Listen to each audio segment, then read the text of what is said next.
Hi, I'm Dr. Steve Salvatore. Thanks so much for joining me today. Let me ask you something. What's the one thing you're guaranteed to hear tonight when you watch the news? Well, if you said the presidential election, you'd be right. The race for the White House is in full swing with Super Tuesday just days away.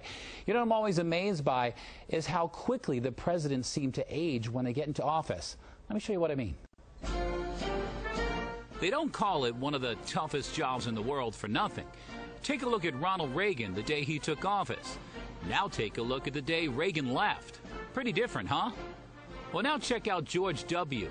See how much of a toll his 24/7 job took on him. It seems George left with a few extra wrinkles. Bill Clinton went in as a youngster and came out as statesman. And even just after 3 years on the job, the current occupant of the White House lost his dark tresses in favor of a little salt and pepper, as they say. Is the stress of the presidency to blame? And if so, we all have everyday stresses in our lives. What toll is that taking on the way we look? Well, here with the answers is Dr. Elena Klimenko. She's an internal medicine physician specializing in integrative medicine. Thank you so much for joining me. Thank you for having me, Dr. Steve. So what is it about becoming president that makes our president so great? I mean, it's shocking, those pictures, wasn't it? It is. You can see a significant difference before they enter their cabinet and right after. But I think we're dealing with a lot of different factors here. First of all, they're 4 or 8 years older. So the aging as a factor should be considered.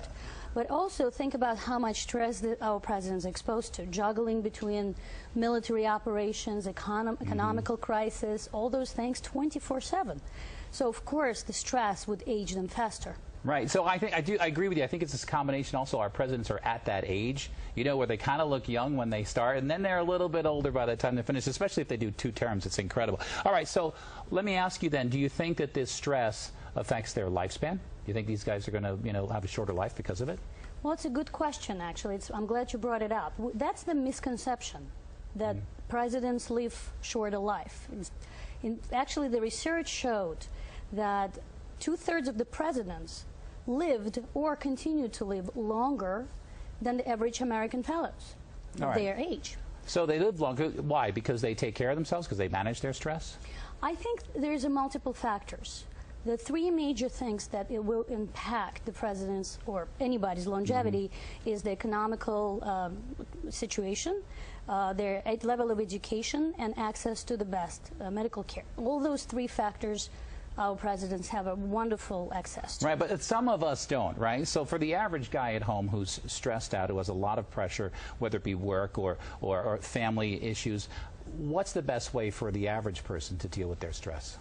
I think for average person it is important to recognize the signs of stress. And things like elevated blood pressure could be one of the things that can come up. Sudden onset of anxiety, relationship to their recent acute stressful event. Right. So all those things need to be considered. Also, a lot of patients in my practice notice that stress will aggravate their chronic condition.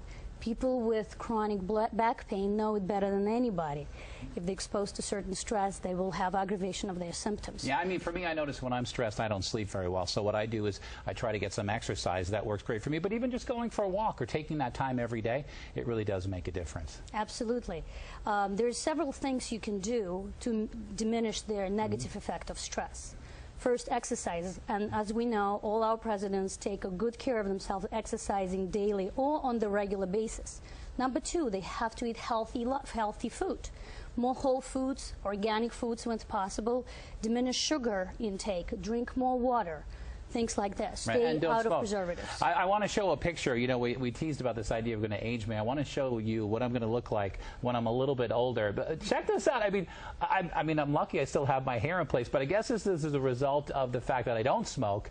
I exercise and I try to eat right, so I'm pretty happy. I mean, if that's going to be me in 75, I'll take it, right? Pretty dramatic. Yeah, Dr. Klimenko, thanks so much. I really appreciate it. Thank you.